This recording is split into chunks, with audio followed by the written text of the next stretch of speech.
चलिए रुक करते हैं राजधानी बिलासपुर का, जहां से हमारे सहयोगी सुधीर सुमन हमारे साथ जुड़ चुके हैं। जी सुधीर जी, जैसा कि ब्लॉक स्तरीय प्रदर्शन जो है कांग्रेस करने वाली है धान खरीदी को लेकर, तो क्या कुछ उसका व्यापक असर राजधानी बिलासपुर में देखने को मिल रहा है? बिल्कुल कमलेश्वरी, देखिए बिलासपुर में आज कांग्रेस के द्वारा एक दिवसीय धरना प्रदर्शन का आह्वान किया गया है और इसी कड़ी में बिलासपुर जिले के तमाम विधानसभाओं में कांग्रेस नेताओं के द्वारा धान खरीदी को लेकर के प्रदर्शन करने वाले हैं, क्योंकि साफ तौर पे कांग्रेस का लगातार आरोप भी लगा रहा है कि भाजपा सरकार पर कि जो भाजपा की सरकार है वो कहीं ना कहीं जो किसान है वो किसान विरोधी जो नीति है वो अपना रही है।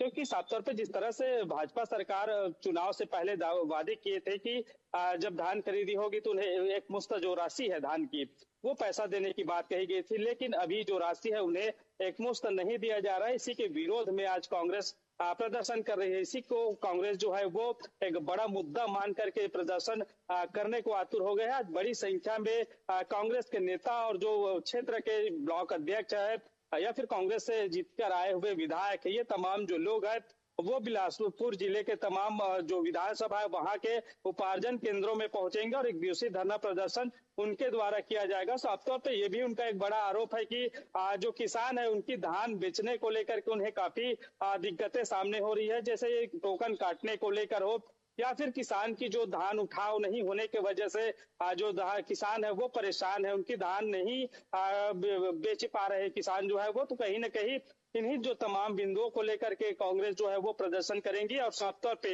आज भाजपा सरकार को भी घेरने का प्रयास उनके द्वारा किया जाएगा। एक और महत्वपूर्ण जानकारी ये भी बताया गया है कि ये जो पूरा जो विरोध है वो कहीं ना कहीं उनके द्वारा एक ज्ञापन भी बनाया गया है और जो ज्ञापन है वो ब्लॉक स्तरीय अधिकारी को राज्यपाल के नाम ये सौंपेंगे। तो हो सकता है एक बड़ी संख्या में आज जो बिलासपुर के तमाम विधानसभा है वहां बड़ी संख्या में जो कांग्रेस है वो पहुंचेंगे। देखिए महत्वपूर्ण दूसरी खबर के भी बारे में हम बात करते हैं। बिलासपुर जिले के बिल्हा क्षेत्र के बसिया गांव में जो सरपंच और उप सरपंच है उस पर एक बड़ी कार्रवाई हुई है। अपर कलेक्टर के द्वारा ये कार्रवाई की गई है। लगातार ग्रामीणों को शिकायत थी कि जो सरपंच है, सरपंच और उप सरपंच के द्वारा लगातार जो शासकीय जमीन है उस पर बेजा कब्जा कर मकान बनाने का आरोप था। इसी आरोप में लगातार जांच चल रही थी। जब जांच किया गया तो पता चला कि वास्तव में वहां पर सरपंच और उप सरपंच के द्वारा मिली भगत कर जो शासकीय जमीन है उस पर बेजा कब्जा कर उस पर जो मकान है वो बनाया गया है। इसी कड़ी में सरपंच और उप सरपंच को पद से हटा दिया गया। तो बड़ी कार्रवाई कहूंगा कमलेश्वरी, क्योंकि लगातार इस तरह की अगर कहीं ना कहीं जो नियम है उनके विरुद्ध अगर जाया जाता है कोई भी जनप्रतिनिधि हो तो उस पर भी एक बड़ी कार्रवाई हो सकती है। देखिए लगातार जिस तरह से ये देखा जा रहा है कि जो बिलासपुर जिले के धान उपार्जन केंद्रों में कहीं ना कहीं काफी दिक्कतों का सामना करना पड़ रहा है, क्योंकि देखिए मिलर्स के द्वारा जो धान है वो उनका उठाव नहीं किया जा रहा है। लिहाजा जो स्टॉक्स है वो धान खरीदी केंद्रों में बड़ी संख्या में स्टॉक हो चुका है। इसी वजह से अब धान खरीदने के लिए जो प्रबंधक है उनके पास जगह नहीं है। इसी वजह से जो किसान है वो कहीं ना कहीं उन्हें दिक्कत हो रही है। तो साफ तौर पे जो व्यवस्था है वो कहीं ना कहीं अब लचर व्यवस्था सामने आ रही है, जिस वजह से जो किसान है वो परेशान हो रहे हैं। एक और महत्वपूर्ण खबर है कमलेश्वरी, देखिए एक अनोखा खबर हम अपने दर्शकों को दिखाए थे कि बिलासपुर जिले के एक मस्तूरी क्षेत्र से खबर आया था, जिसमें जो SBI बैंक मैनेजर है उनके द्वारा एक जो आवेदक है उनसे तकरीबन 38 लाख रुपए के देसी मुर्गा खाने का मामला सामने आया था। साफ तौर पे तकरीबन 2 लाख रुपए की जो लोन देने के एवज में उनसे राशि की मांग की गई थी।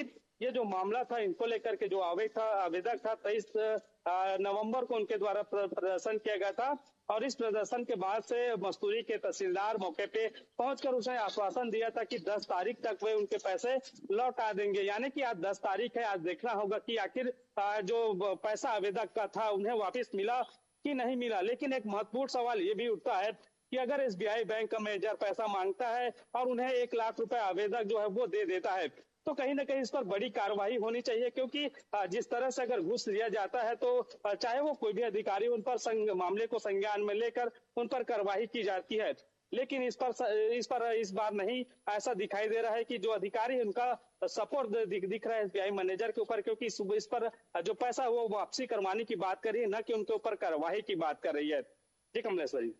जी बिल्कुल, जैसा कि आपने कहा कि जनप्रतिनिधि जो है अगर ऐसी रिश्वत लेते नजर आएंगे तो आम जनता इससे काफी ज्यादा प्रभावित होती है।